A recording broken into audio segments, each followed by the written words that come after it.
Hallelujah.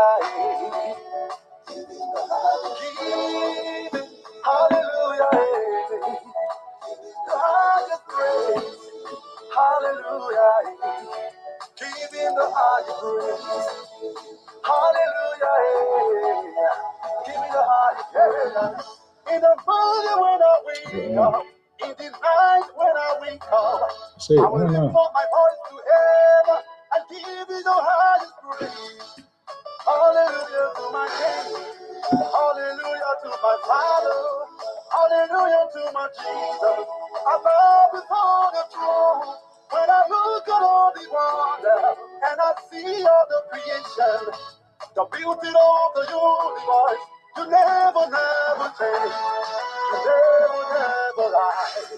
You never, never change. You never, never fail. Hallelujah to my Jesus. Hallelujah. Hallelujah. Hallelujah. Hey, hallelujah. Hallelujah. The highest praise. Hallelujah. Give him the highest praise. Hallelujah. Give me the highest praise.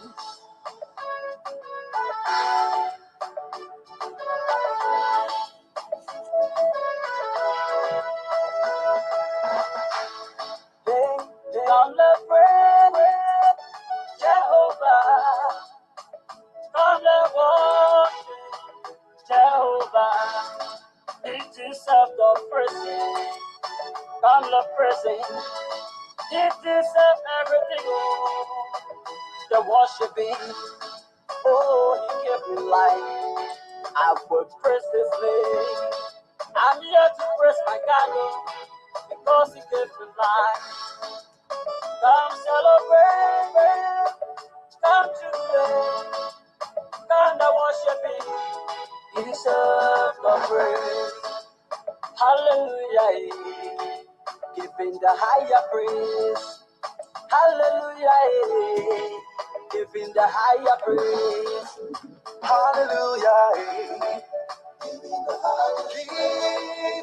hallelujah, giving the higher praise. Hallelujah, giving the higher praise. Hallelujah, giving the higher praise. Ooh, hallelujah, oh, yeah, hallelujah.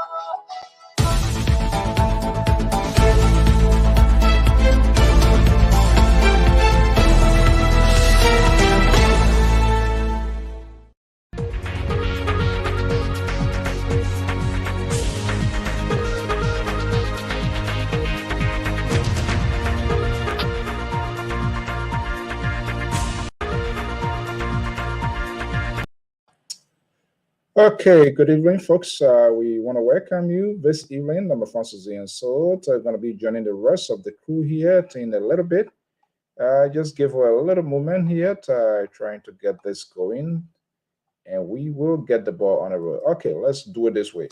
All right, the Liberal Progressive is here already, so let's see if Sister Goyo and the man from the far right, Amos George, going to be here. But let me just bring in the Liberal. I'm sitting in here for him today, so more or less, I'm going to give him the leverage. No need to panic. It's conversation with something to, but since you can't get it going right, I'm sitting down for you. With sitting down, in here for you. So feel free. You're gonna be good. However, you got to walk a fine line here. That I can tell you for sure. Nothing is guaranteed. Okay, let me bring in the Liberal here. Okay, the Liberal. Good evening. I'm not hearing you. Check your microphone. Thank you. Thank you. Good evening, Mr. So, and thank you for bringing us in again tonight.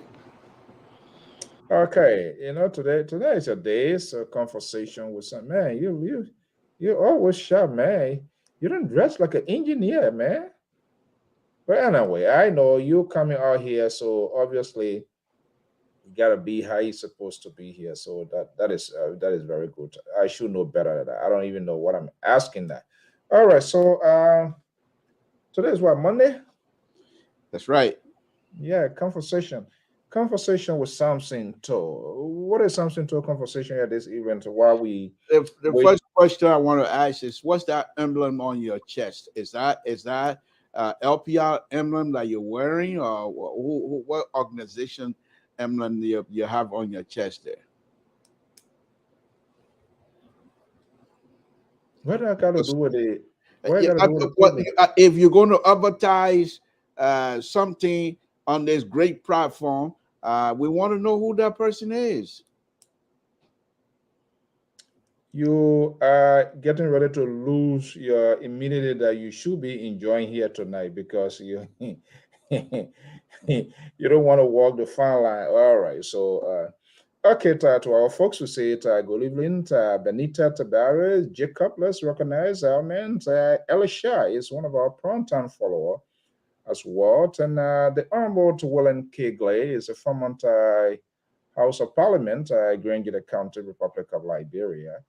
I have come to realize, despite of their services, he still tries to keep really close to what is happening in the country. Very few people does that. That's a man that I truly admire in terms of the way he follow this stuff in the political situation in Liberia. He's on top of it.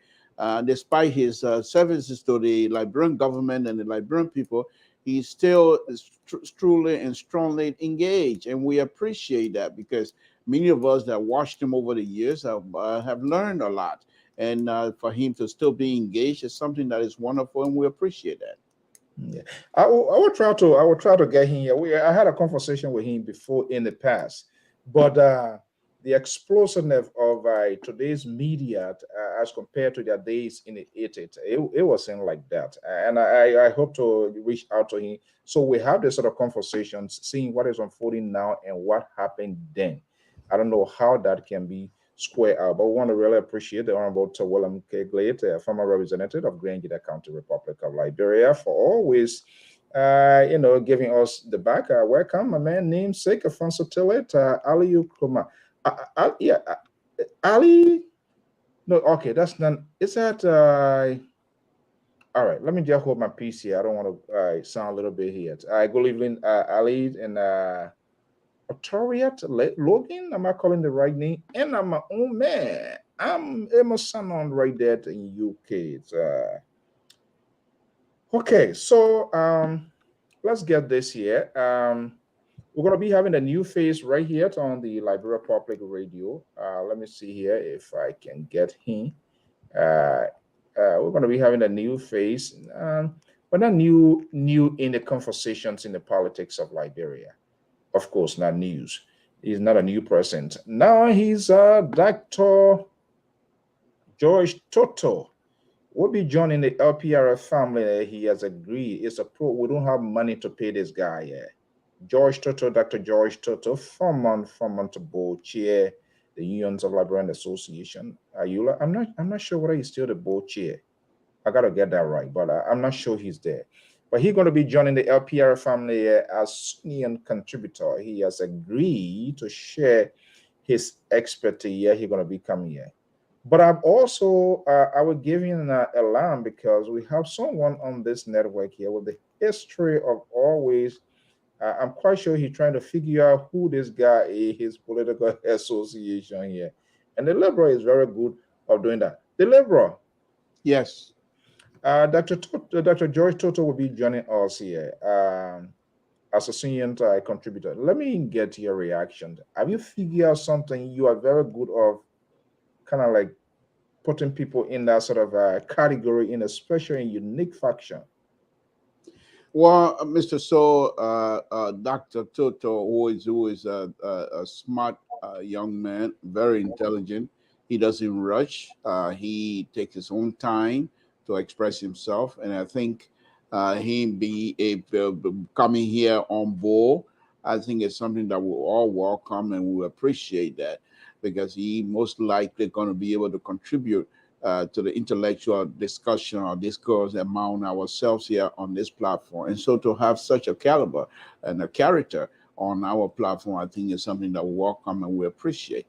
However, However, we will also, he's a PhD, he is PhD, so we will have to, for one way or the other, I'm going to have to connect that PhD to something. Whether it be total PhD, we're going to have to find something. We're going to have to find something. But I know it's all going to be fun anyway. And one of the things that I also noticed over the years about what I've been reading and talking to him about, I think he's very much engaged. He is someone who have Liberia at heart. All these years, young men came in this country and still engaged in trying to help and do whatever he can to help move that country forward. And now that he has a PhD, I think his effort are now going to be double. And we appreciate him coming on Liberian Public Radio to be part of the platform. Yeah, we kind of try to give a profile of him, trying to figure out here. You said something yet. I'm a very keen listener, especially when you are talking. You're trying to connect, and when you say that, something began to register in my head, judging from your past history, how you always try to connect and tap in. Why the person even we're not even on 1-2 minutes already? You start calling me uncover edition already? What's that? Who was that? Why you so? Why would Smith call me uncover edition? Well, I have no idea. People have been saying it. No, but you say you're unstable, so judging from your own comments, your own things that comes from out of you, people can easily I judge mean, you. we haven't even started yet. He already decided to classify me. Why I'm trying to call other people's name, he's over here calling me name already. And I think the liberals is not taking kindly to that. But so, are you going to sanctions our followers? Don't you think you and I, we are vulnerable as long calling you uncover seditions is not an insult? You don't want to be part of the ruling establishment? Why would I want to be uncover sedition? CDC itself is uncover as things stands right now, because they're not telling people what they're doing and how they're doing things. So they are undercover. I'm not undercover. What do I look like? Somebody that's going to go undercover, especially CDC? I can't be undercover Unity Party or undercover ANC, but not you. The link is out there. So you see, Smith is pulling your legs. You see, you're so much addicted and sort of freaking out when people try to express their views, their opinion. You say, I'm your Liberty Party brother. Were you smart to that? Now he can call me CDC undercover. Yeah, that I accept it. Wow. Yeah, you're some kind of man. What? You're just looking all over to see who writing why. If people cheer you up, then it's good for you. But when people try to express their view, their opinion, it becomes an issue. Okay, so I don't know, but hopefully I think that Dr. Toto going to be joining the conversation here. Hopefully maybe Wednesday or some part of this week here to making the preparation. Do you have an idea his political association? This is something that we usually ask, and I don't think it's going to be a surprise here. I really just do not know his political identity. What are you going to be? You have a side. Amos Joyce have a side. The guy from Minnesota, he does have a side. The other man from your liberal California, he has a side. More or less, I am the only guy standing here alone. I'm not sure what I total. What I will predict and what I will speculate on is this: as smart as he is, and we have two smart gentlemen with us here. Either you will be an ANC or the tier one Gonglo people. Smart people, they always gravitate towards other smart people. So I'm not too sure if you're going to be on my side. You don't see him as a Unity Party guy? You don't think so? No, the Unity Party people, they're not that smart. They're not that smart. What? Yeah, I say so. I say Unity Party people, they're not that smart. What is the definition of smart? You're referring to someone who have educated themselves, truly educated themselves, and highly educated, but then was not able to implement or put to practice what they have learned. That's smartness. And the Unity Party ain't got that in them.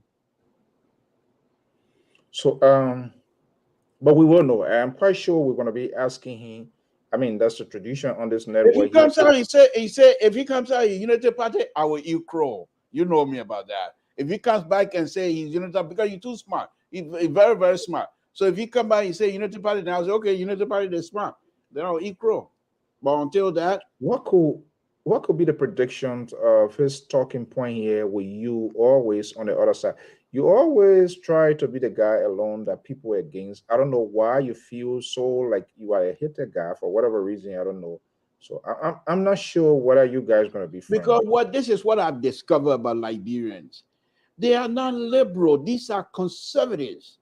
Many Liberians, they are conservatives. And so when they see liberal coming around, they tend to turn their back and try to put you somewhere else. How many Liberians, for example, if somebody is accused of stealing, how many Liberians will say, let's give him a date of time in a court? No, they said, but suspend him or expel him or I don't call it fire him without even giving that person the opportunity to defend himself. This is what they do. Many Liberians are conservatives, and so me as a liberal, I always watch out for them. And that's why I'm always on top, because I know how to handle them, because I know who they are.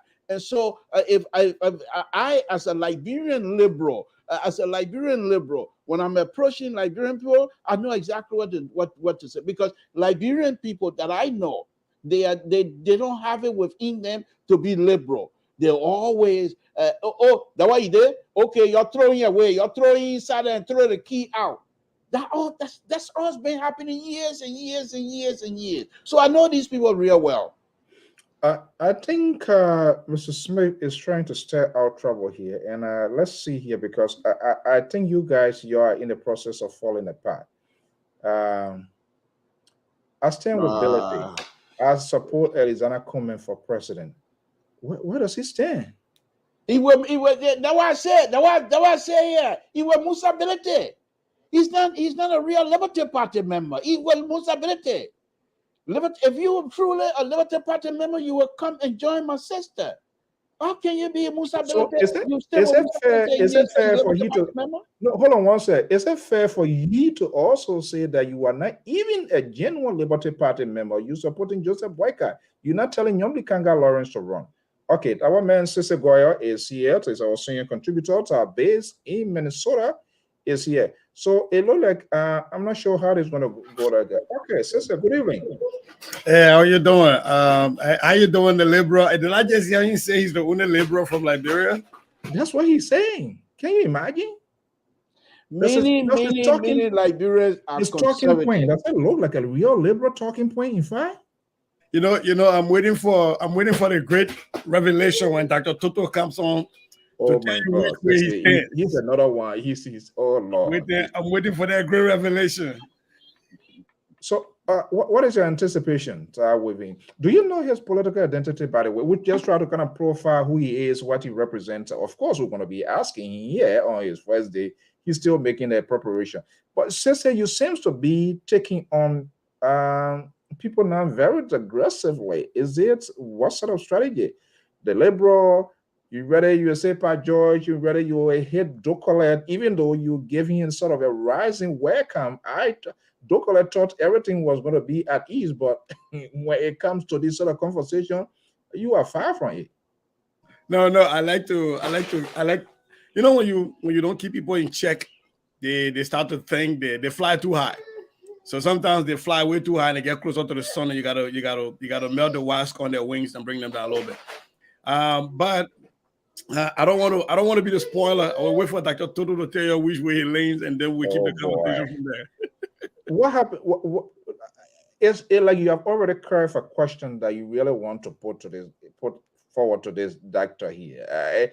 And I know you for that. Those sort of type of performing these sort of problem solving. I think.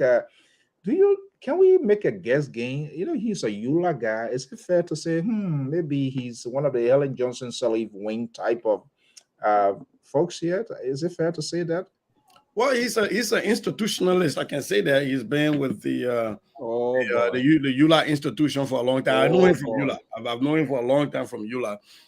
We have not always been on the same sides of things in EULA. But that is not to say that I don't respect him. He's a very intellectual man. But we've always been on opposite sides of ULA elections.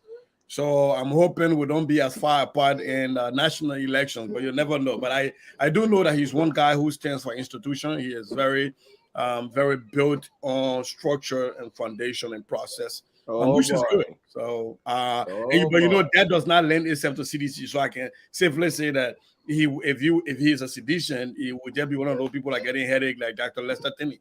So I don't know, but I will wait for him to make that revelation. So it's Sese, are you saying if he's a sedition, then he's? Why would you say that? Well, I'm saying if he's a sedition, then he will be one of those people with a lot of headache, right? I mean, right now in the CDC is where intellectuals go to die. Because you do not, there is any. Oh my goodness. And by the way, let me just tell you, we are being told the USA CDC or Liberia, I think there's some sort of coordination. They will be putting forward someone here because they're following us here. We can't vehemently say it now. With partner that very soon we're going to be having, after the professor left, I think CDC is going to be coming for you. I think then that way kind of square out here. We get you as a Tiawan Gonglo guy, Samson To in multiple places. One day Joseph Boyka, another day Nyombi Kanga Lawrence. The day after CDC, nobody knows exactly where you stand, and we're going to see here. But okay, we'll wait and see it. We don't want to the fresh doctor come into this. I think it's a plus. I think for he to decide out of the numerous network and with the conversations that we have in the back here, this shows that people are following us and the type of conversation that is kept on this network here. It getting people much closer and closer for he to have made this decision to say, I'm going to be part of you guys. In fact, it was just sort of a coincidence. That's something to really give me that sort of strong sense of what we are doing, what you guys are doing here. Time is not being wasted for sure, that I can say. He's going to elevate the conversation though, because he's also a practicing professor. He is a teacher. So I think the conversation is going to get elevated, and that's what we've been asking for. And I'm praying, I'm hoping that the CDC sends somebody that we can be able to have these critical thought process, not the mundane, conversation. Because I've been holding back a lot of my fire because I feel like it's not fair when somebody's not. You sure you've been holding back? I'm holding back. Wait till we get the first CDC on this platform. You know what? Let's talk about the CDC. But I don't want for people fright to get these people to say, you know what, these people are carrying all down there in the lion's den. So we're gonna be nice to them. No, we will be nice, but it will be an intellectual. It will be an intellectual conversation because I will want for them to tell me, to contrast, what's the George Weah doctrine? What's the Weah doctrine? What is the PDP, whatever that propos agenda for sanction and stealing is? Let them be able to tell me that and clearly articulate that. So, and they can tell us, how many people they can predict will go to jail or end up on another list. Because I can't ask the ANC people there. I can only ask, the people that come from the Church of the Right Reverend Bishop Dr. Bakugbe. Oh my goodness. The liberal. Yeah, since there's something here about our young doctor, soon to be member of the LPR family. He's a traditionalist. He's very straight and does things orderly. Conservatism is, I'm reading, and let's see if we can pick up one or two things from Sis's definition and see how far we're going to go with this. Conservatism is a culture, social, and political philosophy that seek to promote and preserve traditional and institutional.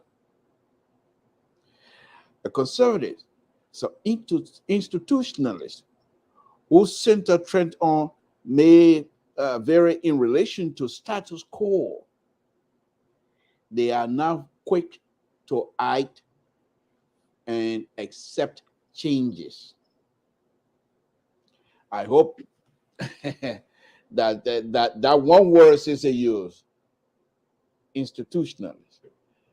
It's something that I'm holding on, and I hope our brother, when he comes in, will be able to either embrace it or somehow not distance himself.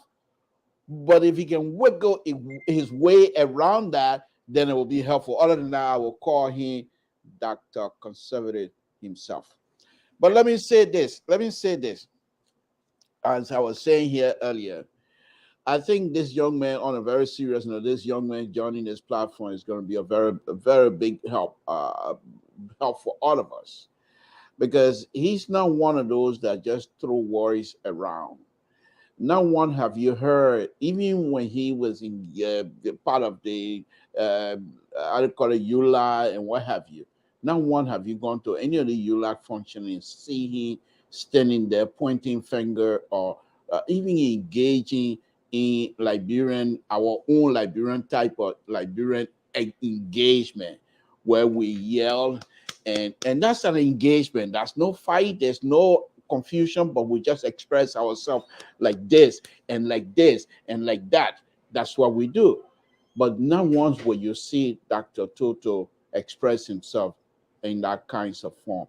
And one other thing I want to point out here, and I could be wrong, but I would say, and let me put my foot in my mouth, and since the good doctor joined EULA, since he became member of EULA, the corruption in EULA tend to subside. The corrupt behavior in EULA went away. The Anthony Kesselly type of corrupt behavior that was going on in EULA tend to go away. Let Anthony Kesselly go away. No, we were watching as well. That's what I keep, when he was on my show here, I brought that up. Because under his leadership, EULA was so fragmented, it was unbelievable. Under his leadership, people were fighting every day. That, for me, is a corrupt behavior. You don't have to steal money, but you are unable as a leader to bring people along. This is what they say about leader, and that's what I believe. A leader never asks people to say, "You come follow me." He leads, and they like the way he's leading, they follow. And that was not the case with Anthony Kesselly. Now with Dr. Toto, when he got involved, the issues of conflict and what have you were tempered. And as you can see right now, you never hear, oh, they do that. Everything seemed to be on course. So I think, like I said, I'm putting my foot in my mouth, but I will do so. I'm very good at that. And I don't have no shame to say something that I know. I'm going to be ridiculous now. To say the good doctor, whenever he get into anything, it always turn out good. And this, I'd expect him being member of LPR will move the needle to a next level. The two conservatives that I have here, the far right and the center right, and then the Minnesota politician, he jive, he brings you in, get you Kisali, get you Pamba, and before you look, he now boom, he hit you straight, and you're like, what does that? He even get you water here, he now hit you, and that's what. And then the other young man, the ANC legislature analyst that we have here. Let's see what Dr. Toto gonna be with us here as the liberal takes stock of his engagement. So I, like I said about the CDC, that I'm not going to say a lot about them without first having somebody here to defend them. I will not say anything about EULA politics. I will wait for the doctor to show up, and then we can have a conversation about the EULA politics. But like I said, I respect him a lot. EULA politics is not going to be something that drives my conversation, because I'm hoping that he and I will be of like minds, and I'm hoping that he will see clearly, the path we're trying to chart for Liberia, which I think he has the ability to see through. But just for the record out there, he's no longer on EULA board. He used to serve by one of the longest chairman of the board of EULA. He's no longer in leadership in EULA. So, but he did work during the stable days and the stabilization days of EULA. We give him that. But like I said, I'm not going to say anything. I will wait for the doctor to come. He will say how he's leaning, and if he wants to talk about EULA, I'm sure you can have a whole lot to talk about that. One person here I'm still unsure here because of his past history is the Liberal. those are the same thing. He talks about you good and everything, and the next thing he label you. He's a guy who Did you loves. see Cesar putting something up yesterday or day before yesterday? He's running a campaign, a political campaign, serious political campaign over there in Minnesota. And then why can I not label him as being Minnesota politician? I'm not far away from that. I was outdoor knocking with a mayoral candidate, a Liberian running for mayor in Brooklyn Park that I fully endorse. But besides that, I am the political director for a state senate campaign. So SDS Senate District 38. I am the political director for that campaign, and we are heading to the state capitol. My candidate is going to win really by wide margins in November. So yeah, I do political stuff in Minnesota. So yeah. So probably, I think probably, and probably who used to through you, the gentleman is that a guy that contesting for the local, yeah, to have in here. And that's one of the things I wanted to say, but I want to also maybe talk it back behind the scene because there are a few Liberians that are running this year in American politics, and I think to get them on these platforms to for them to be able to reach out to more people would be great. You know, Winfred Russell is running in Brooklyn Park. The first Black council member on the city council, the first Liberian on the city council of Brooklyn Park, where Liberians, you have the most Liberians in Brooklyn Park than anywhere else in the diaspora, per capita. And then you got Mike Elliott. He's running for re-election in Brooklyn Center, so just the next sister city. And then you have Dr. Joseph Guanu's daughter, Councilor Cole Guanu, is running for city council in Brooklyn Center. And then, of course, we got Nikita Rakes in Colorado, our representative. So we have quite a few Liberians that are, and then we got this guy though. What's his name? James Barkley. He's running for city council in Pleasantville. He served on ULA Election Commission. He's a reverend, a Liberian reverend. Reverend Barkley. Yeah. So he's also running in Pleasantville for city council. So we have quite a few, that we could do. You're forgetting something. In the next round of election, the liberal himself in a liberal state might think about throwing himself something out there. We'll see. You should, man. You should. You know what is happening right now with the Liberians running a lot is that we are now having this collection of intellectuals and people with data, right? Like I have some people who call me because I ran before too. And they will come and say, well, man, you are running. What was this? What was this? What was that? You can be able to explain to them what to expect, right? And what you went through and the mistakes you made so they don't make them. So we have that knowledge base within the Liberian community. So when you are running now, let me push you on this here, based on your experience and background in terms of Liberian diaspora involving into this strange land politics and what have you. Is this being done because you guys were pushed out of Liberia, not being accepted with all your political talent, not being accepted? Now you say, well, if you're want over there, we'll do what we can. Is that what's happening? I mean, a little bit, but it's the saying that the place you start, the better go to play can eat, right? We are having our children here, and a lot of our kids might not be going back to Liberia. And this is where we pay our taxes, even though we send remittances back to Liberia. So at least for me, I felt like when I ran for school board, I felt like having people who have never been in a classroom lead an educational institution and make policy decisions was just absurd. And I felt like I had to run because people are going to be telling my children they're going to be designing what was going to be taught and how many children can be in the classroom, and they have a lot of power on the school board. And I felt like, Liberians living a lot in Brooklyn Park, not being on the school board for the school district that they go to was wrong. And I felt like we were being invisible. So we went there and we made it a point to try to educate them. And even though we didn't win, our idea still won because a lot of the people who won the school board would still call me to ask me for how to proceed. And so, yes, they didn't get me, the person, but my idea still went through and we still help our community. And so that's what you see happening with Liberians across the nation, is we're trying to let people know that we are a very talented and smart set of people. We are not going to keep sitting on the sidelines and allowing other people to decide our destiny. Now, I wish Liberia would have been a little bit more welcoming. Maybe a lot of these other people would have gone back home to run. I excluded, will not run in Liberia, because I just think I don't think I have the skin for that kind of politics that they run in Liberia. But I would support anybody who wants to go run in Liberia that I feel is qualified. Why wouldn't you want to run? Is this? I mean, we are in an open conversation here this evening. Sometimes we have to change the dynamics of our talking point all of the time, Liberia.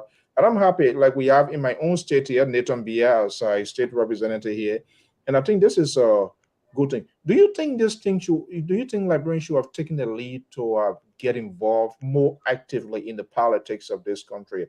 The reason we say Hispanic, Hispanic everywhere. Yes, there's a reason why they are everywhere, because they are always involved. And I can remember last semester, little guy. I know he was working with Gino, who now is one of the minister with Gina Morado, who was a governor here and later on appointed. Those people, they were working with the campaign actively. This is something that we do not do here. We as a Liberian, people don't volunteer. They don't. When election coming, people going to do triples and double. They don't even volunteer to make phone calls and all of those kind of things. And this is why the Hispanic, that's how they do, and that's how they are incorporated in these, most of these establishments, these entities and things. Do you think Liberians kind of like backslide in doing this thing, or should we be more involved if we are to be heard and be sit at a table? Because then we have to get involved in the politics where we find ourselves.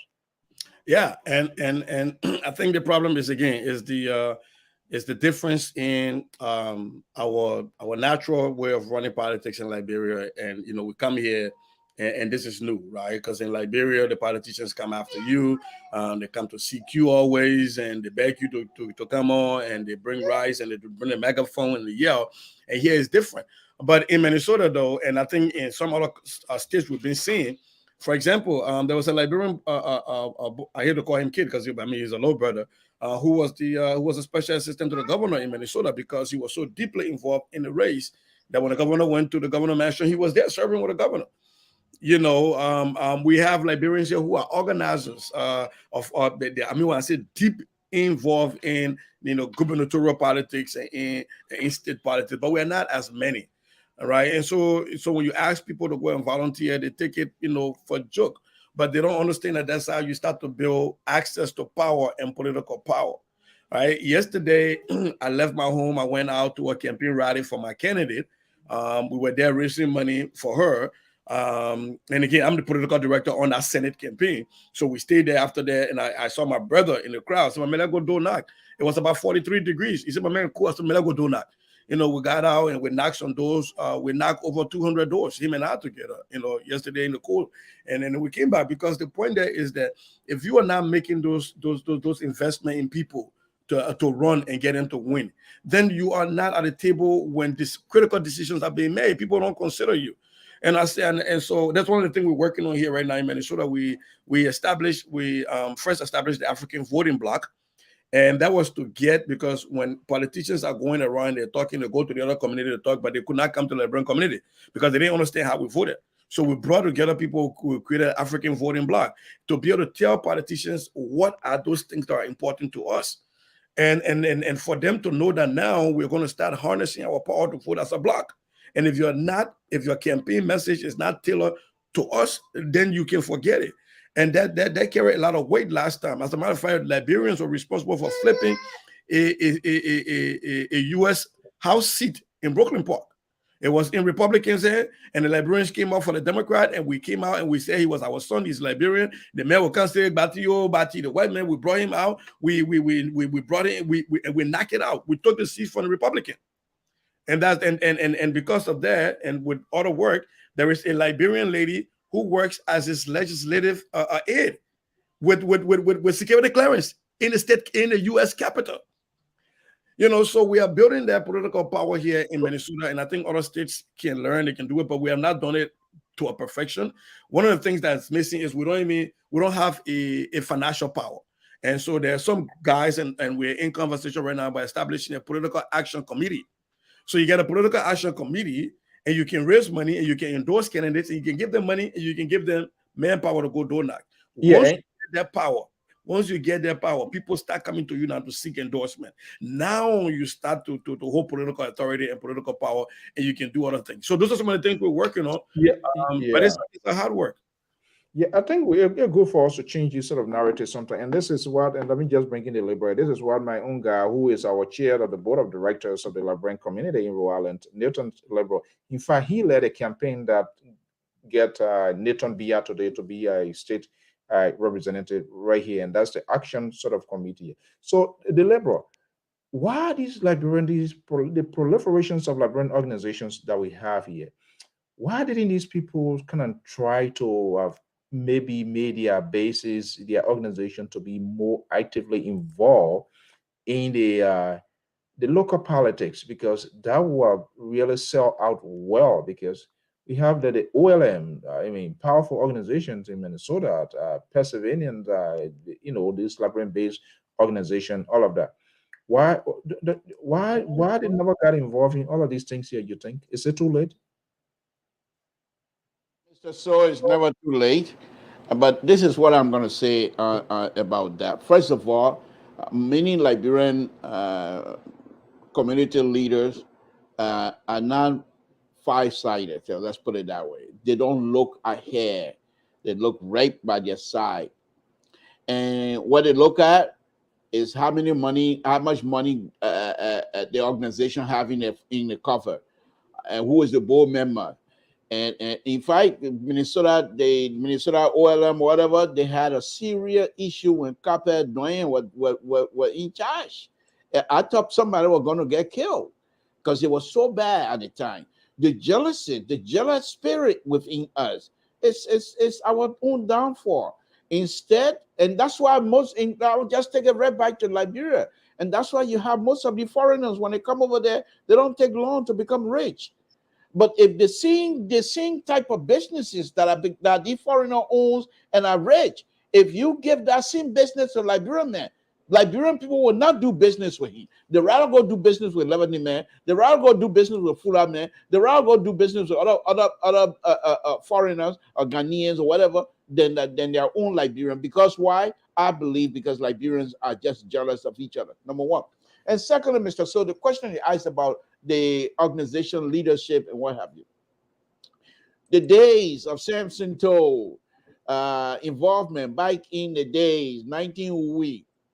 On a very serious note, we used to have an organization where when we're ready for discussion, they would pay Dr. Sawyer Way, they would pay Dr. Tipo Way, Dr. Tipotev Way, and the only person who was not much engaged with the Liberian diaspora as much was Dr. Formula.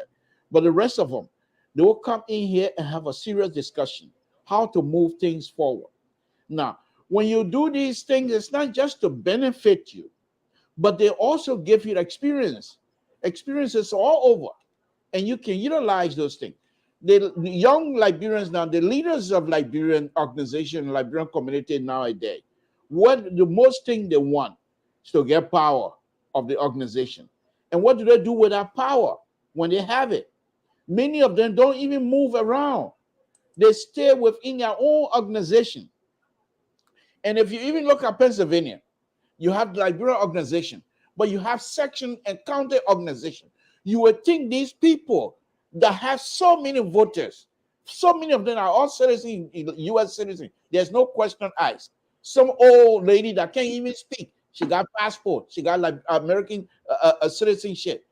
However, you would think the Liberian organization, the overall Liberian organization, that I don't even count them, but these county organizations, their leadership, you would think they would have the single mind now to say, while we're still county organization, let's put ourselves together, like Sissy just said, let's put ourselves together and see how we can have these politicians, the American politicians, who they know we live in their community, but because we're so fragmented, they don't care for us.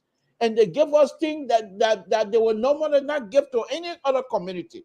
And these young Liberians, political leaders, so they consider themselves to be of nothing. I can give you another example. If you have an organization, a county organization that is doing well, When money is coming in, the next thing you're gonna know, somebody gonna try to start something where that organization is gonna need to be split. Oh, we're gonna go our own way. The same nyama thing they do in Liberia. I don't want to use the other word. Nyama thing they do in Liberia. Independent council of patriot, independent this and that. They will never come together. And this is what is really hurting us. There's so many of us here in the United States. There's so many of us, especially those of you that live in the East Coast. I mean, the organization power. And the sad thing is that really gets to me.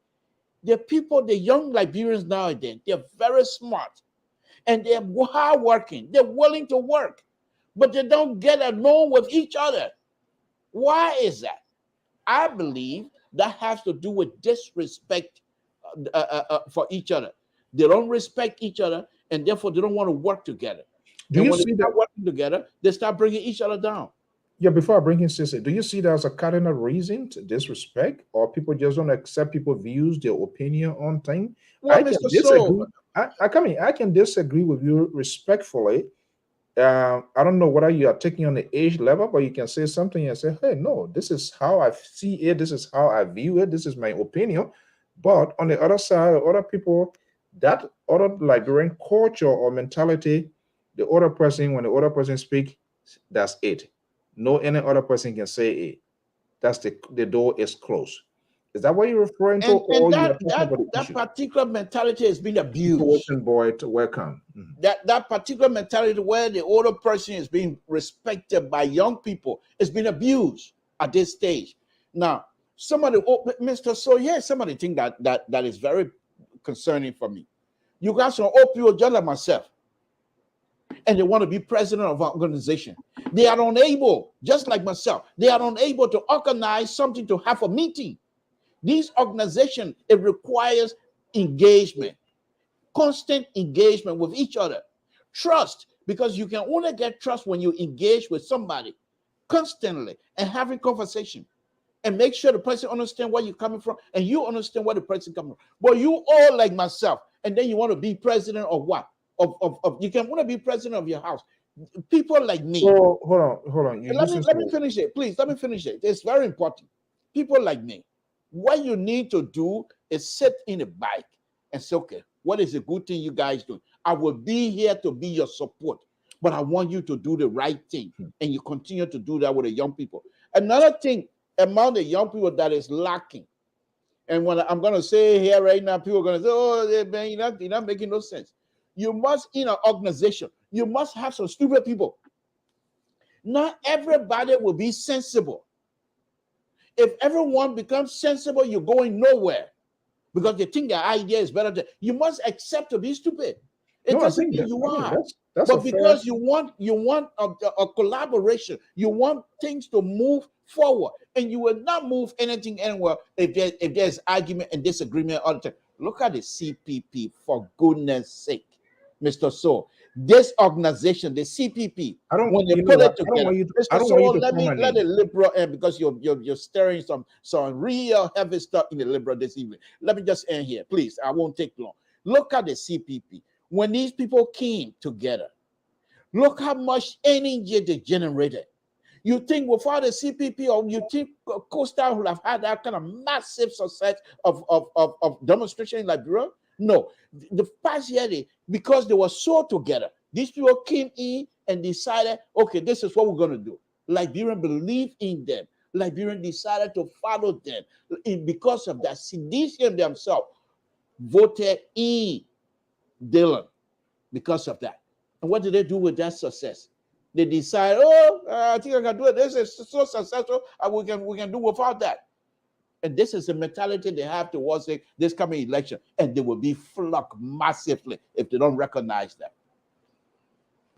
So before I bring in Sissy, I don't want you to hold me as a state witness here with this whole CPP, this and that, because then you're trying to stir up the past. When it all started initially, I told you it wasn't going anywhere. And you call all of the names on me because these people, they were not serious, lack of political maturity, they were not compatible. They have different political ideology. There was no lengthy conversations that could make them to come together. And guess what? You liberal, what you say? You don't remember what you were saying? You said they were children. They're practicing. It would be fakes. So what are you trying to tell us here? So, Mr. So, I was No, fooled. I'm just gonna I was bamboozled into accepting the idea like many other Liberians. But we're well, smart now. okay. We're not stupid anymore. He We're given not stupid justice. anymore. We're not He stupid given anymore. he We're given stupid before. justification of he given justification action. So, sister, let me bring you here. Did I hear the liberal saying the older people should sit back? I don't know whether he mean it on the local or national level. Don't take my word to that kind of level. The older people say, but not Dr. Baka. Ambassador Baka is not That's what I supposed. mean. Don't start that. Ambassador Baka is not going to be sitting there. He's going to steer the ship. That pass you gave me, Mr. So, I will leave it. That pass it right in front of goal. That easy go for me to score, but my school I go. I will not enter the back of no more. So I will papa that. But you know, on a serious note though, I don't think it is just with local organizations. I mean, you find in politics, even at national level, people are still bringing in the old guards, right? And as if there were no new people with new ideas to come on. So Mr. Toa was onto something there where, but again, some people hold these organization leadership positions for stature as a way of validating them, not for trying to run adequately the organization. And so when somebody runs for leadership in an organization, in an entity, because they feel like that position elevates their stature versus that they feel like they can actually improve the organization based on the position they got. That's where we get these problems. And there's a lot of old guards that sit back and when I say old guards at this point, it's not about the age, it's about how long you've been in the institution and how long you've held on to power. There's a lot of those people who don't want to give it away. And they don't want for somebody else to come on. And I always tell people, if you truly love the organizations you're with, you will consistently look for new people to come and challenge your ideas and your ideologies to see how you can move the organization forward. But if you just want to be in the cocoon and you're trying to be that one person, every time it says the organization name is just synonymous with you, then that's how organizations die. And that's how you end up with all of the independent this and independent that, and other people leave from there. It's the same thing with, and I'm sad to say this, but even in our churches, right? You get a church pastor, you got other junior pastors underneath there, and that church pastor never gives the pulpit out to those junior pastors to preach. And even when they're sick, they drag themselves into preach. You know, and it's only going to take for a while for the other person to say, yo, man, I got to leave from here because my talent has not been, they're not being tapped yet.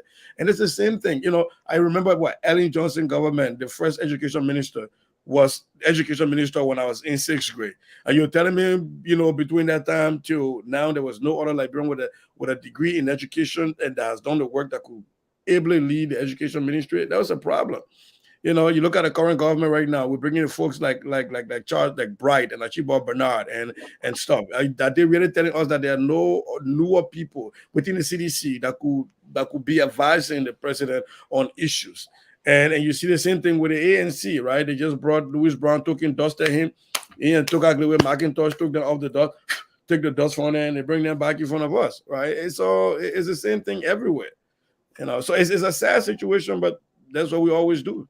So now then this lead to the questions of or one could say it's like a building of institution. You will see here, and I've said this here, but sometimes when I say the liberal, he's like he tried to label people, he tried to put through everybody there, oh, this is for you.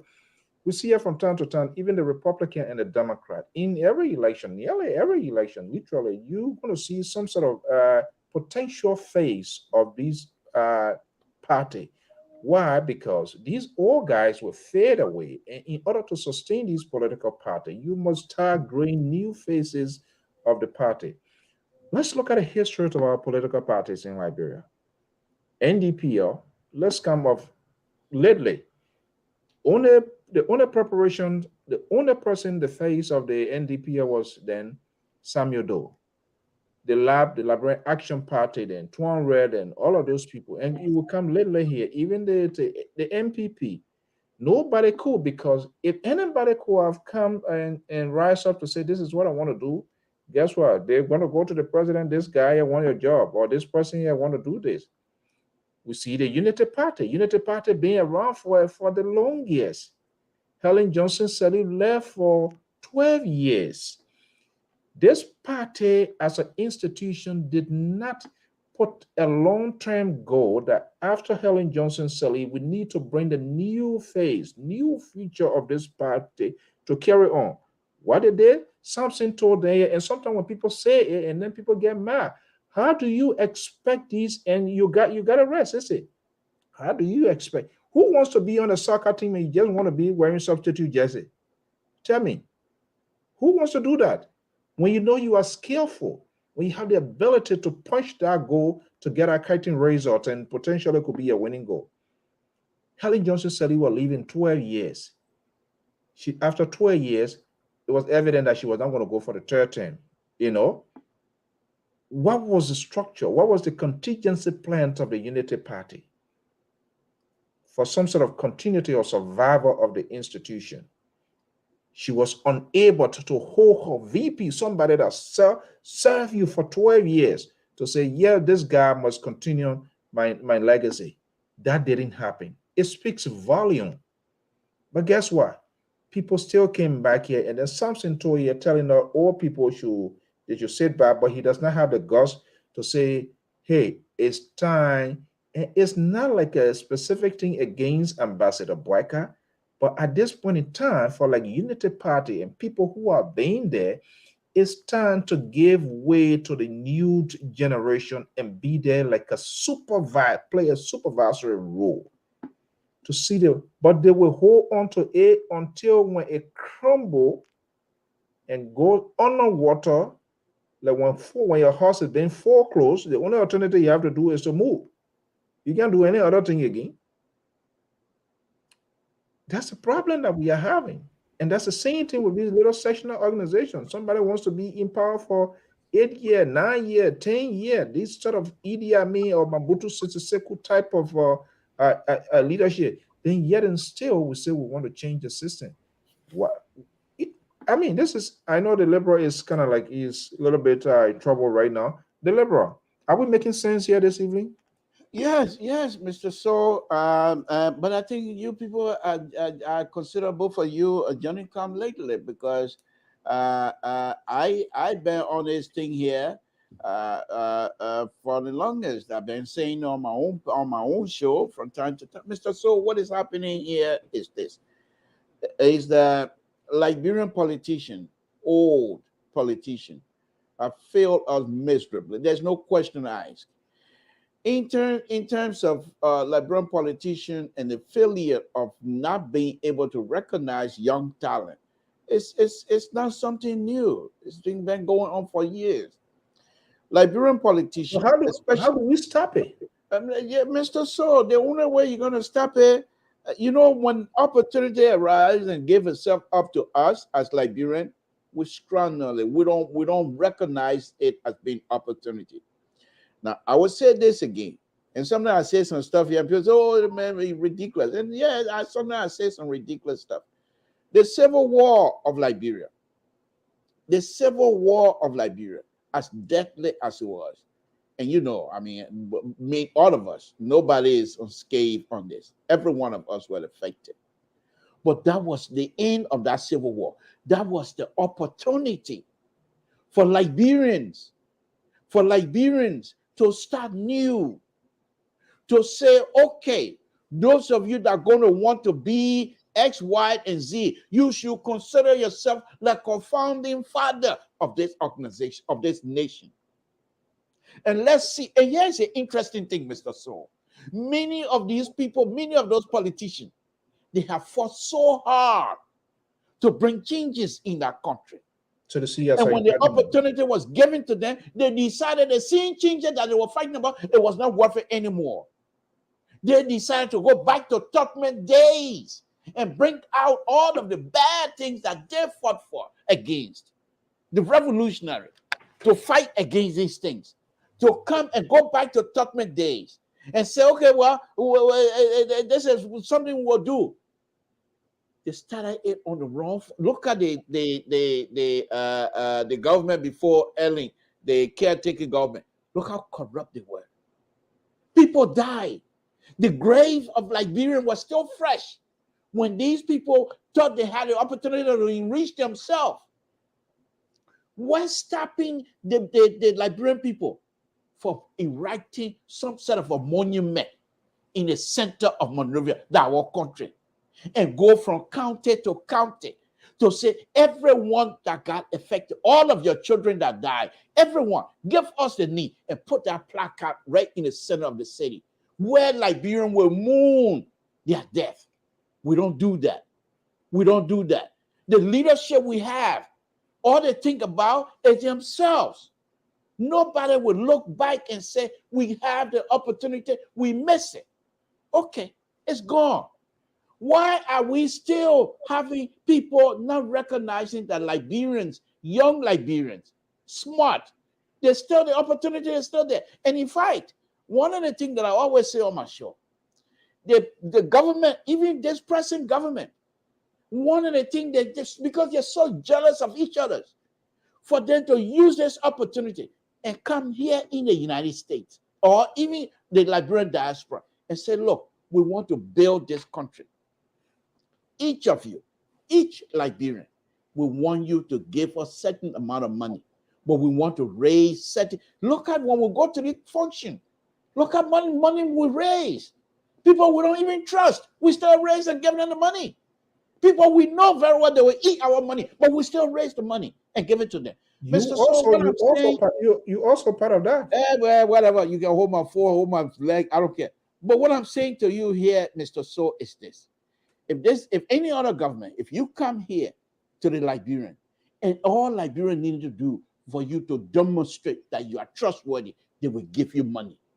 And you think Liberian people they're not tired of seeing Liberian government going begging for money day in, day out? What is it?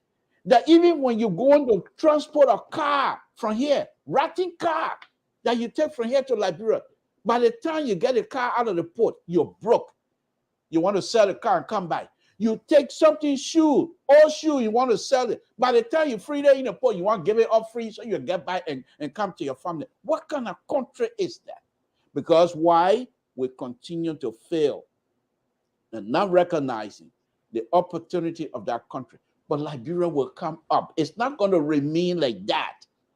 All of us, we, the old people, the so corrupt Samson and the rest, we will get out of the stage. And the young Liberian will recognize that that country, the richness of that country is still ahead of us. It's still ahead of us. So and you will not have people coming to insult each other because they don't like each other. That kind of behavior is not going to fly for very long. Ego, we are having this conversation. Let me bring in Sissy. And sometimes some of the things that happen behind the scene, people just don't like to talk here. I know some people can, but why these people don't invite these people here? And we have reached out to multiple people, and some of those people, some government officials, even some within the opposition, and when you reach out to them, you tell them, "Oh, you want to destroy? You are not one of those. You're not one of us. You know And but in fact, they will agree. You will come to it, and they have their what other council on the other end. By the time you talk to them, they say, "Oh, when you go down there, he will destroy you. They will destroy you. They are not part of us. They are not one of us." It is glaring. This is what we see happening here. Even some of these people that are seeking higher offices when they come in this country here, even when people go to Liberia, you will reach to the people and beg them for you to talk. Can you imagine? Even somebody try to give you free publicity to just talk to you, but because they are just unsure of their own self, or they do not have a specific agenda, or they know who's going to be the interviewer, so there is that apprehension that if I go here, perhaps that's going to be the end of my own political thing. So their surrogates, their supporters don't go there. And we are saying it here. ANC people go to ANC outlet. CDC people go to CDC outlet. And unfortunately, These people that are even talking for this party, they do not even know what these people, the people that they are supporting, they do not even know what they stand for, sadly. For which when people come on their outlet and disagree with their political leader, they will cuss the hair out of you, they will block you. Don't come here because they call their leader's name. Now tell me, how can you have an institution? How can you have a society that is so polarized, that is so divisive? Emma George, good evening and welcome. Yes, sir. How you doing, Cece and Mr. Tool? Yeah, all right. It's better late than 25 more or 30 minutes more. So say, this year, I don't know how we're going to get out of it because the same problem at home is the same problem that we have here. You know, people are protective of something that they protected. In fact, I would say they protect them in a wrong way. They give money to these people without then asking them any question why the money is being given.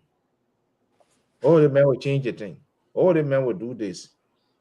No agenda, no plan, no explanation as to how it will be done, but they just tell you, say they're going to do and you give it.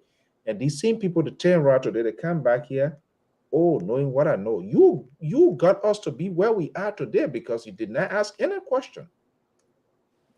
Go ahead. I think one of the biggest fallacies in Liberian political settings for a long time has been when people look at the candidate without really critically analyzing where the candidate stands on the issue and say, this person no plan in the international community when they win, this will come. It happened with Madame Salif. She no plan for World Bank, UN, Madame Salif win, the whole country will be fit.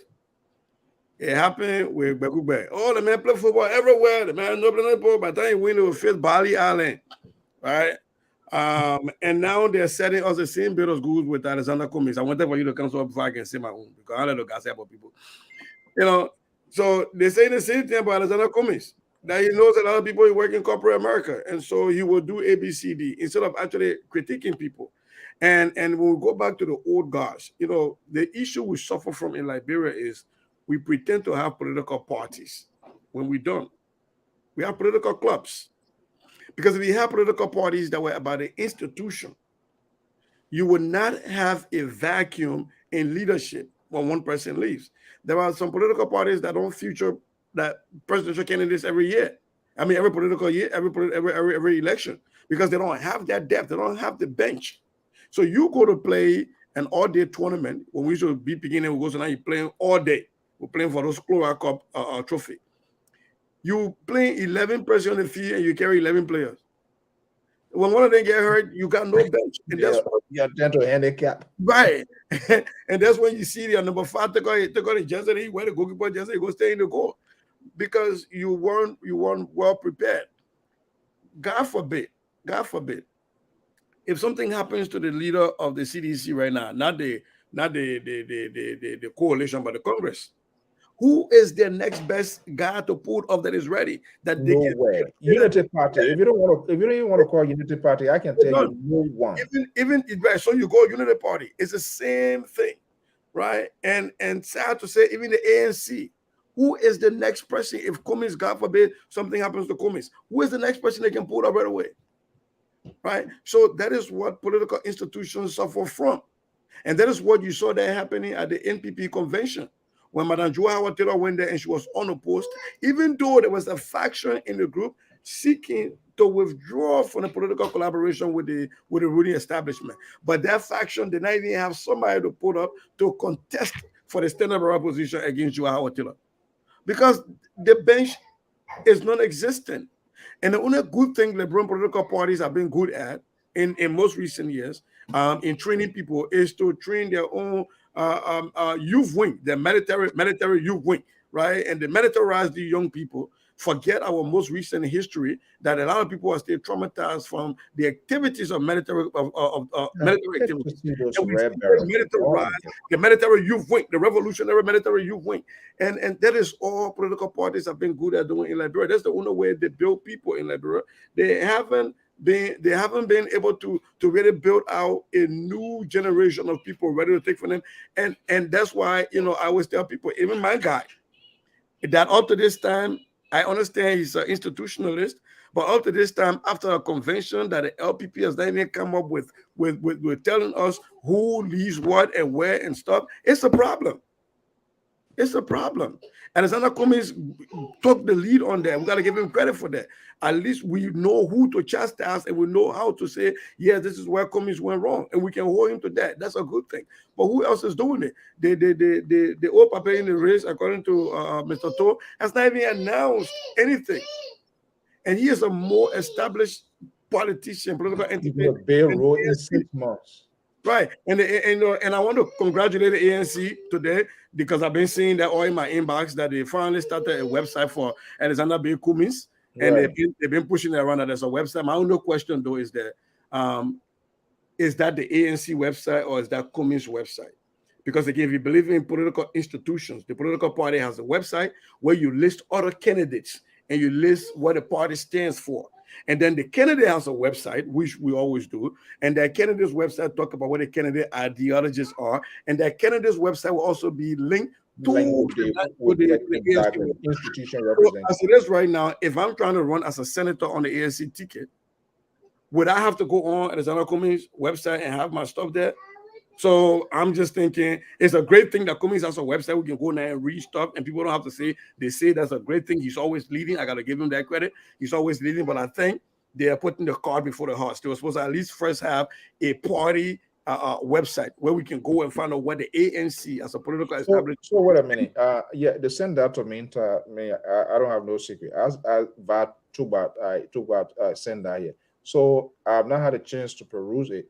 Are you saying is it an ANC or is it Alexander Cummings? The URL is alexanderbcummings.com. There's a URL. I think I'll be compared to local ina. Oh, Amos Joy, let's bring you in here.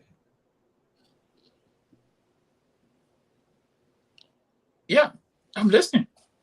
Yeah, so I said, let's bring you in here because in the session started over here. Say, I don't know what's going on with you and with your guy here. No, nothing. Everybody have the right to freedom of speech expression, so I don't have a problem when people expressing their view.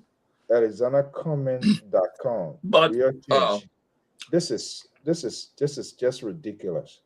This is not building an institution.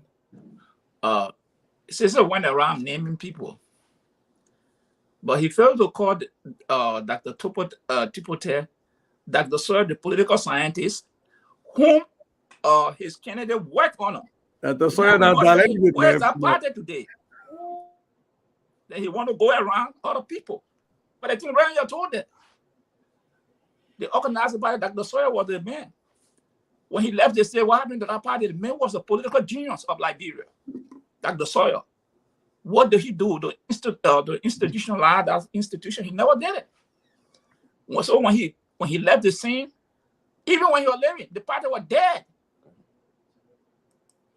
Okay, so it is a pattern, not one group of people, but it is a pattern that people, Liberians who are intellectually inclined, don't build an institution. They build an individual.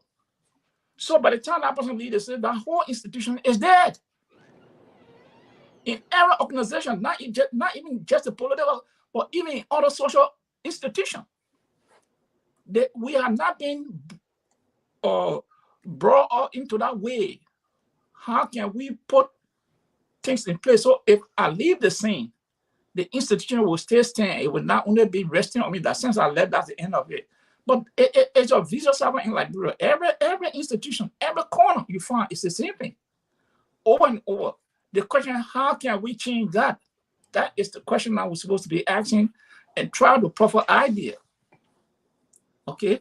That is the question we should be asking. How can we proper idea to change that narrative and the behavior? And guys, this was a really good initiative, but it is a scene where people kind of try to always appease this political leader. This here, and they've been here. This is a very beautiful site here, the visions of the party here. But now, if you look, if a Westerner politician look at it, they will not consider it as a party. Something here is like it would be like an individual. and which of course it is an individual. If they could have just turned this thing to ANC, so what happens when Alexander Cummings is no longer standard bearer? You know, I think so we can critique it. That's what it's all about. Profit idea critiquing it. People will come out to these things are not static. But here is the thing here. You see, this is the dishonesty and the being disingenuous of these people that are around these people here, because they just do not have the balls to even suggest, to even make suggestion, if that was the thinking. And that's the problem. We frown on all of these things here with the sitting president right now. All right? That somebody out of the 10 or 15 people, or a smart guy, somebody could have raised their finger. Why not we change it to the name of the political party, ANC.com or ANC.org, instead of Alexander Cummings? Yes, of course, he's the standard bearer. It is glaring, it is known. But give it the face of the party. Why somebody could not even raise their fingers to say that? Totally, you people are right. People should not. But I'm not too sure what you guys are talking about. They said www.ancglobalgroup.com. Well, I'm seeing it. I think someone forwarded to him, but I must have a different one you're looking at. So what we're looking at is www.alexandercummings.com. So it means that two different websites that we're talking about. The global even if you have an ANC global group, that is not a political party. No, obviously that's not a political institution. Right. That's an organization. The real website is that is quite different from .com. Real Change 2023. That's the site. Yeah. Okay. So what I was saying, beautiful. The layout is beautiful. It's professional. I mean, all of the information there. I mean, I just went through it, but I mean, the layout you see is good. But what we are seeing, it will be much more. You know, But I mean, it would be much more better to have Alexander B. Cummings as a president, separated from the ANC as a political institution. Madam Grant, thank you for your star. I have to reach out to you. Said and I think I saw that message of your mother, but I will call you behind the scene. Thank you so much for the star. Yes. Yeah. So let me conclude. So as I was saying, so we need to start changing the narrative, the behavior of us, that when the one man is only the one man who look at as a king. That when he leave the scene, we all gone our way. Let us start holding these people, or not holding them, but we have to tell them that, hey, we have to start, you have to bring people forward. We have to bring people that if you are not yet, they can stay in that vacuum. Your work cannot do everything. These are the things, and there are young people all over Liberia in different political institutions. Yeah, but I don't know whether it's because a fear that this person will overshadow me or what. But we have to start holding people accountable. That we cannot be putting all the money in. I don't think the Liberal is fit in this conversation here, because the Liberal, he one of those who pushing this sort of wrong concept and the continuity of these same old people, and then he turn around here, he wants to act like something here. You know, he's driving the wheel of the United Party. He's not doing the United Party good either, in as much as support, because he should be the one to be. So let me disabuse you. Unity Party don't know me. I don't know Unity Party. I'm not. So why are you always speaking I sympathize with the standard bearer Unity Party. I am a sympathizer of the Unity Party standard bearer. I am a admirer of the Unity Party standard bearer. I'm not a member of Unity Party. Unity Party, why would I want to do? What do they have for me? They got nothing. Unity Party got nothing to give me. But yes, what I'm saying in terms of what you guys are discussing. In terms of building institution in our country, it doesn't exist. And the institution building in our country, we build individual. We don't build institution. This is something that started way back before we were even born. So now it's not going to change overnight.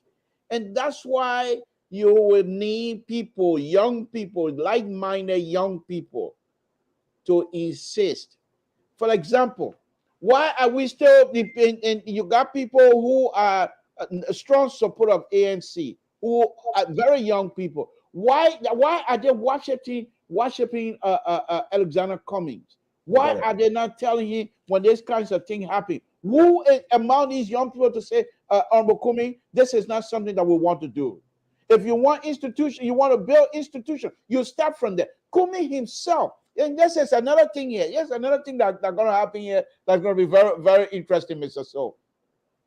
Cummings is interested in building institution. There's no question asked. That's what he wants to do, number one. However, Cummings is a leader of a group. And if the group is not willing to allow Cummings to institute some of the building institution, if that idea, if Cummings is not allowed to put forward that idea, and they see, you remember, Liberian, we finished. We will stay long inside. Mr. So, you remember one time here, Cummings came out here, and CDC professor asked him a question. Why did you ride that hammock when people carrying you? You think I told me there? And I'm just paraphrasing. What did he say? He said he didn't want to get in there. The people asked him. He said no. And they said, we want to carry you. He said just to please them, he got in there. But he never thought of the optic of that. And this is the same situation. Cummings have to stand up and say, enough is enough. I'm here to lead. You shouldn't be worshiping me. That's not what you're here for. I'll name people who will question whatever I do, whether you like it or not. Question me and give me the opportunity to explain to you why I'm doing what I'm doing. And if it's not right, I will see it. What they don't recognize, if, for example, if somebody, a leader is doing something, whether it's good or not, he's an individual, he's a human being, and you don't question.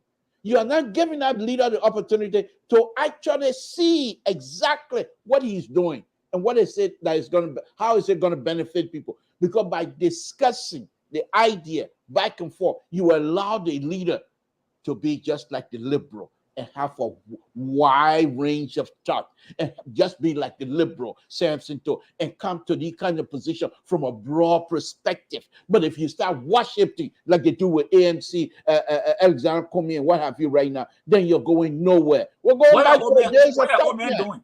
Your old man who been in government 40 years. What he doing? You see, then we'll blame CDC. I'm just asking you. I'm talking about ANC. You say, well, I'm not discussing that right now. No. That is not fair. No. That's not how the conversation is supposed to be.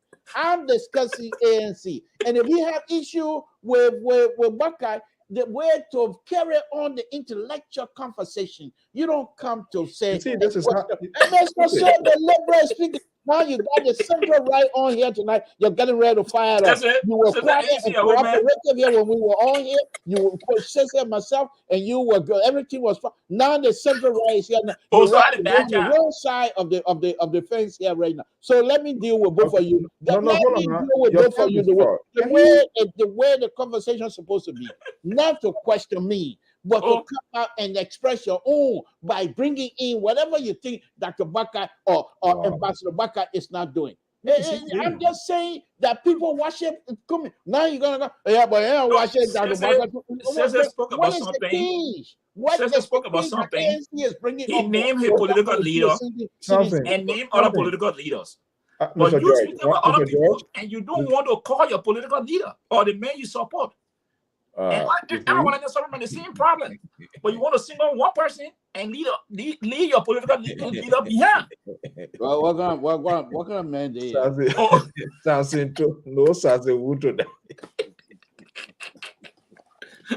Oh my goodness. So you want to single other people? I don't have problem with you. You can beat on Cummings.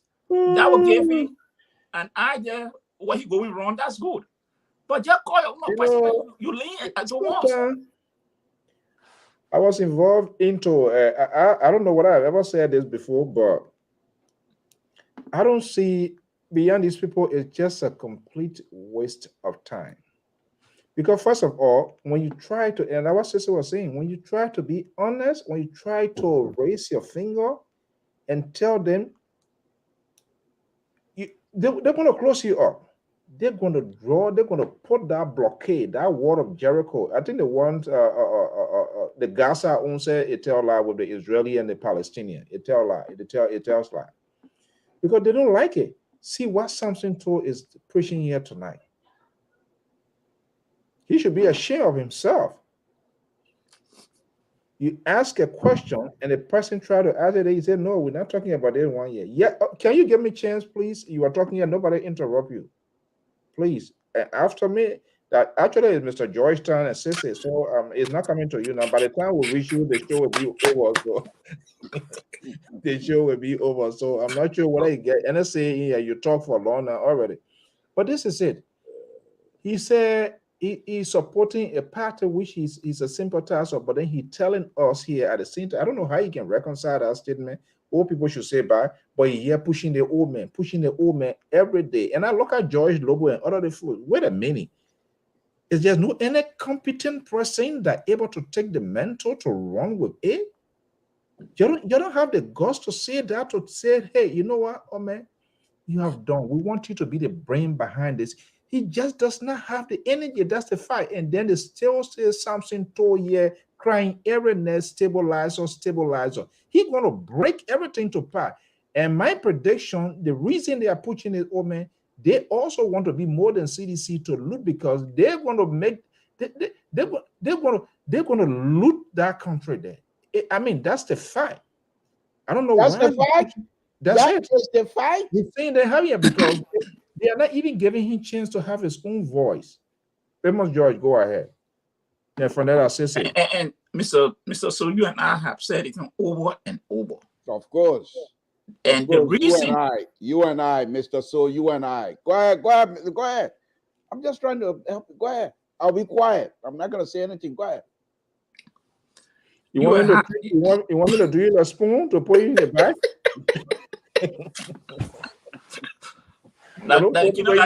Will respect people's views and opinions. At the kindergarten in school, saying the Bible. Look, we have said it over and over. The only reason you see the young people pushing Ome Boaka is that they don't have the gravity to stand right now in Liberia. So they're using Mr. Boaka as a trump card to get to that point. While all the young people that in the Unity Party, highly educated people, level-headed people, well informed, why? They can say, oh man, we recognize your services to the country. But at this point in time, we suggest you be an advisor behind the scene. Let this group take over. Why nobody can say it? Is there a taboo that if someone said that mean they will, if they even ostracize you or kick you from the party, you cannot go somewhere else? No, they don't want to do it. And the danger are telling people, you don't know who this man going to pick as vice president. You don't know. What other person would be able, if something happened, God forbid, to that man, would the person be able to stir the affairs of the country? These are things that people, some will talking, people say, we don't like this person or don't like this group, but you have to look beyond who this man going to pick as his vice president. Is it, maybe Benita Ure or Yomli Kanga? And people think, if Yomli Kanga is vice president, can she run that country, my people? This woman who got you asking for fellow citizen and chunk tea on him. There was a hat to your side, you said, right? Yes. So people. Not tea, that water from the bottle. I watched that video. Water or water, the woman says it was tea. But even, let me give it to you. That was water. Is that how they're going to go to a foreign negotiation when there are people who agree with it? They just flip it. She was minister. They asked her the question. She said it was a heated argument and she was not getting whatever point she wanted to get. Like a political temperament. And can you imagine trusting that woman with the presence of Liberia? So Samson told that your sister, I don't have anything against her, but these are some of the things we're talking about. Leadership, Liberia, the country we got now today, the way the young people, that the country is growing. Mr. So, Hey, look, Sese got to talk before we go. Something, please. Sese, go Okay, ahead. look, Mr. George, I you finish? think, no, what? the man, you see, Mr. George, you finish? but you're not the moderator of the number program, 9. sir. You're not the moderator tonight. Okay, you go ahead. Well, So, you can tell a baby. I mean, Sese, go ahead, buddy. yeah. So, but these are the things I'm looking at. The young people of Liberia, they are not doing the country justice. Many of them are not doing the country justice. To look at certain people and say the person must be, and even the physical, I'm not talking about any other condition, but the physical fitness, what will be able to stand that challenges to run that country effectively. These are problems. Can Ambassador Barker drive from Monrovia to Cape Palma during the rainy season without road condition? Can he stay out when he comes from 5 o'clock to read maybe 50 pages of paper in the night? We had that strength. It's Mr. Lobo then, Henry Costa then, Anthony Kessler then will be reading the paper and making decisions. And they will be worse than Samuel Toy then, Magay then. So go on. You know, I was going to give my time to the Liberal. I think the healing time here is tonight. I think tonight is the time to heal, but it's up to you. It's up to you. You make a decision. Because I am so tempted to push back on ABC right now, where everything Mr. George just said, to ask him to just flip it back and ask them the same question. Yeah. Mm-hmm. We're trying to talk about Yombli Kanga, and we're talking about temperament and judgment. Mm-hmm. And we're saying that if she became the vice president, can she run the country? When you guys have not even announced your vice presidential candidate yet. And when you guys are the one that's been telling us that we're going to go for economic and war crime code, and y'all bring General Chie, and you're telling us how Mr. Boakai will go to Cape Palma, maybe he will use Daniel Chie and saying that he went there with MPF every time and did all kinds of stuff, maybe on behalf of the ANC. Anyway, go ahead. I will not respond. Go ahead. So we can't be asking people, we can't be judging, saying, oh, the temperament. What was Alexander Cummings' temperament when they had a big one to court for fingering documents? And then he comes from there. What is the leadership? Did he fight anybody? Will you please protect the municipal politicians? What is the leadership judgment he's shown since that time? He doesn't speak to the other people. He caught us speak that in 6th grade. That the people we want to carry, we want to lead our country. You got to wait though. Because people will say today we'll go to almost out of time. Today we'll go to Monterey. Today we'll go to Monterey Your Conference. Guinea vote against something that we're not happy with. We'll come back now. Next time we go to ECOWAS, we're not speaking to Guinea no more now because we're with them. That the kind of thing Alexander Cummings want to bring, that kind of leadership, because somebody disagree with you and you call us speech for them. So we'll call us speech for all our neighbors. You know, so y'all be careful when you're walking down this slippery slope. You know, that's a cheap shot. That's a cheap shot. I've been thinking. That's a very cheap shot. You took the seat there, Yombli Kanga. You saw her behavior. But wait a minute. This is not a debate. Mr. George. Yeah. Can you let him finish your point? Okay, just tell something to the way. Something to you are not a moderator. Okay. So long as you know Mr. So and Mr. Sese. Well, he knows. Sister we're gonna hit him, and then when he will want to talk by that time, that there will be no time. Sister, go ahead. But no, you know, to be very frank though, when we're making these, I understand the point you're trying to make, but I do believe that Yombli Kanga is a leader, is a political leader. I think the same anger ANC people got against DeLong. That the same anger the guy against Yombli Kanga, they felt like they were buying DeLong when they raised money for DeLong to go to the Senate. And they thought that by doing that, DeLong was going to support Alexander Cummings. And because he refused to do that, they throw everything at him. When they talk about money, people taking money to forget it. Once they're senator, they're taking the money to run beyond DeLong.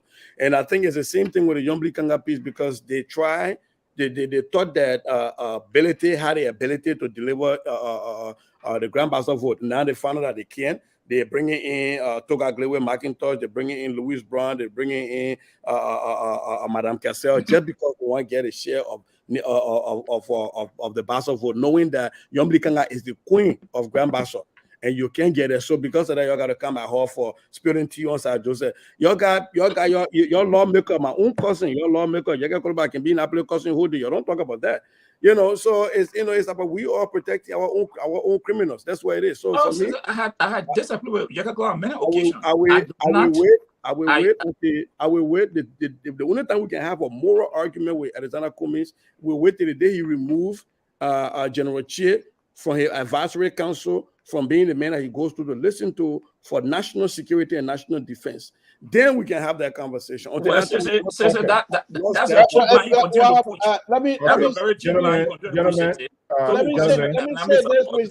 that we still got 5 minutes. Let me say no. What do you mean we still got 5 minutes? Mr. So, we're not stupid around here anymore. Let me say this. Gentlemen, Mr. So, you allowed the central right. When he was not here, you, Sese, and myself were getting along real well. The conversation was real nice. We were not getting, but then as soon as the central right came in, you flipped. Okay, 1 minute, make your question. 1 minute, make it. Okay, the point that I want to make here on a very serious note, I want to close on this here. Sese brought in a point earlier about how Liberians in Minnesota have now formed themselves in a group for them to be recognized by Minnesota politicians that would normally pass by their community. And I think I've been saying this here for years and years. The young Liberians now, educated, sophisticated, they're not going to wait for you in Liberia. These are talented Liberians that can move that country forward. They're not going to wait for you. They have gift, and they will not allow their gift to be sponged or somehow vending in America because they're waiting for you in Liberia. If you don't like these young people to come and help you move that country, and you're there with South business, good luck. Good luck. Because if these young people start taking position in this country, they have their children to look after. And as a result of that, Liberia is not going nowhere. We'll be in it for a long time. Thank you very much for the opportunity, Mr. So. I want Liberia to go somewhere. That Liberia will not go nowhere. It's not a good word for me. No, that's something too. So I'm entitled to my view. I'm a liberal.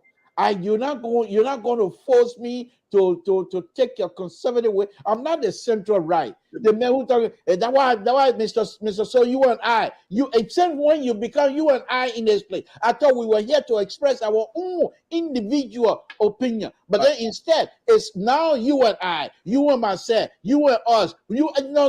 The liberal is not here to make friends. The liberal is not here to make friends. I am here to speak my mind as a liberal, and I'm not going to take a back seat to any conservative, let alone. And like I said before, many Liberians are conservative. And so when I come to this platform, I am quite ready to handle myself as a liberal.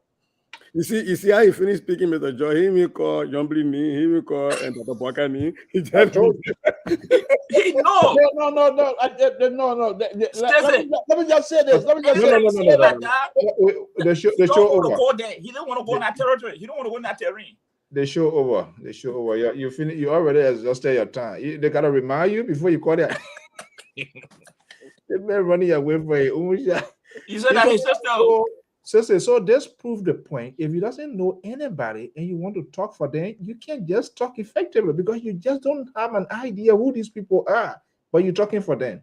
That's what the liberal is doing to us. But I will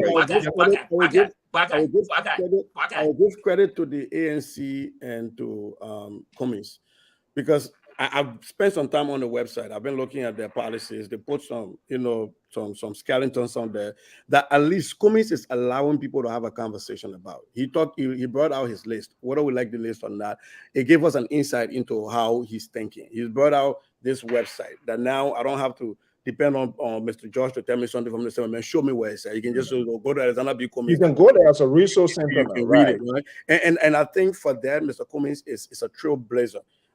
He's not my number one guy, but I will not take that away from him. He's blazing a trail here. He's telling people, look, don't just say I say, and there might be people somewhere that Cummings doesn't get to, but the news of the website can get to, and they can use their low data to check and do research. Yeah. And so I think for that, we give him all the grief for first not putting exactly. And I think progress. Yeah. I think it's good. We're going to be monitoring it. The more it's updated with his activities and policies, things that they want to do, it will give us a sense of, what his. You are saying look now, but you're eating crow right here in public. I already got my criticism. Ready. I've been reading the whole education. Yeah, but you and Mr. Soda, you look back now because you're eating crow right now. Crow? What do you mean? Why are you saying that? Because from the beginning, how they were saying something. No, you're missing again. You're missing the point. The people said that, hey, he's gonna be more defensive of Mr. So than years of himself. This is who we have. But of course, he's from Georgia. That's what they do over there.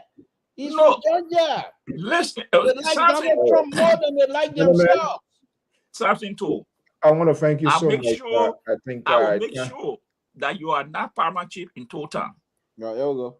So, okay, George, you were saying here, Dr. George Toto going to be joining us here. That's your guy from Bond County too as well, right? Yeah. Yeah. So, do you know his political affiliation? No, but I will. I can. Well, you will? No, he's going to be joining us here. I know. He will be leaning towards Councilor Conclo.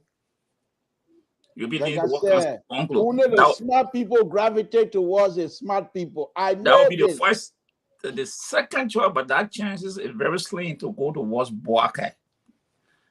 I know he got some good friends there, but I'm sure he'll be leaning towards Councilor Conclo. I might be making a mistake, but we're going to unveil that secret part here when Dr. George Toto, joined the LPR family as senior contributors and analysts here. Gentlemen, I want to thank you so much for the time this evening. And of course, our followers, Prince, Emmanuel, and all of the folks here for following your tweets, your comments, your interactions as well. Something told, I'm going to run your campaign right here to be the next senator. What talk? What talk? Senator? When he gets in the race, I will compete against him. But it's about your son over 12 years now. Yeah. You've been having too much conversation with Mr. So. Every time we talk, you say, my son 10, 12 years. Every time with my son 10, 12 years. Dr. Boakai, yeah, man, I swear. The Labrador case, no problem too. It's hard to finish because every day you talk more things adding. But we are hoping everything this weekend. Dr. Stephania Fatit are going to be my guest on Liberian War Today. We couldn't host Kai Jora last week, but we're going to catch up with the schedule. Subsequently, Mandela Cooper is going to be following suit as well. And I'm going to be talking to a young journalist because who is the president of the press, Executive Mansion Press Corps. What is the relationship with the Executive Mansion Press Corps? What are you going to invite me? To do what? What do you mean to do what? To talk. Well, you're talking now. Mr. So, I don't know, you're trying to get in touch with Mike now because I think this guy wants to run in Nema, Jonathan Pelele. Oh, really? Yeah. I think I have Pelele number. Yeah. Try to get him so we can bring you on. He will not even get chicken to vote for you. You see that? You see that, man? Something too is a dangerous man. On the program, I think we're gonna. I will try to work behind the scenes to get these librarians that are running for. Yes. They say, please do that. To get them out here. And then we'll put our teaser out there about our program that we're thinking about coming up. The Saturday program. So viewers be getting ready for that. We are thinking about something behind the scenes, and we will be coming up with something every Saturday. Oh, that would be great. Great. Yeah, please work on that. All right. Thank you for having me, Mr. So. Thank you very much and good night. Okay, but you didn't answer my question. I want to know how old is my nephew now? You're looking like you're not looking happy. No, I asked him. So, You don't want to answer my question. The viewer has scored me higher here tonight. They love my This idea. guy, he calls me Donald Trump, but he's the Donald Trump behavior guy. Yeah, he watches everything, the reaction of the people. Anybody write little comment, then he's in his skin. You say, Mr. So wait. Let me read what the person said. Let me talk to the person. He reads the live comments. Well, you already get high at that one election time. I already be giving you names. Oh, Yeah, have a good night, man. I gotta go get ready for work. All right, Professor Otta, thank you so much. Something so no sase wuto net. That what made you the higher man. All right, gentlemen. Mr. Deliberate Progressive, thank you so much for your your expertise always on this network here. Well, folks, we want to thank you to Emmanuel, to all of you, to Gebert, and all of you, great department, Madam Vice President. Our deepest condolences. I will have to reach out there to you on a special note. Thank you so much for your time this evening. Until then, by God's will, we're going to be back here with more program. Have a pleasant evening. Bye-bye.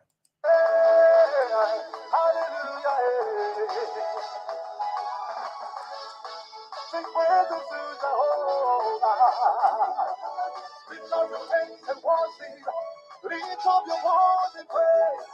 Hallelujah. I lift up my life for Jesus. I will worship you, Yahweh, Yahweh. Hallelujah. Hallelujah. Hallelujah to Jesus.